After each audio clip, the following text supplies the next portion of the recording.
ஒரு நாள் ஒரு சிறிய குழந்தை பள்ளியிலிருந்து வீடு திரும்பிக் கொண்டிருந்தான். நடுவழியில் ஒரு மரத்தின் அடியில் படுக்கிக் கொண்டிருந்த ஒரு முதியவரை பார்த்தான். முதியவர் கையில் ஒரு சிறிய விதையை வைத்திருந்தார். தாத்தா, இது என்ன? முதியவர் சிரித்து சொன்னார். இது ஒரு பெரிய மரம். இந்த சிறிய விதை எப்படி பெரிய மரமாகுமும்? நம்பிக்கையால், பொறுமையால் மற்றும் அடிக்கடி நீர் ஊற்றுவதால்.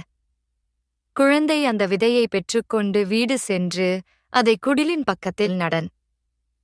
தாயாரிடம் கேட்டுக்கொண்டு நாள்தோறும் நீர் ஊற்றி சூரியன் பார்க்குமாறு இடம் மாற்றி வளர்த்தான். 1 வருடம், 2 வருடம். பிறகு அந்த மரம் வளர்ந்து பெரிய நிழல் கொடுக்கும் மரமாகியது. அந்த மரத்தின் அருகே இருந்து அந்த குழந்தை இன்று ஒரு பெரிய மனிதனாகி பலருக்கு நிழல் தரும் மாதிரியான நம்பிக்கையும் உந்தலும் கொடுக்கிறார். சிறிய முயற்சிகள் தொடக்கத்தில் எளிதாக தெரிந்தாலும் தொடர்ச்சியான உழைப்பும் நம்பிக்கையும் இருந்தால் அது ஒரு பெரிய வெற்றியாக மாறும்.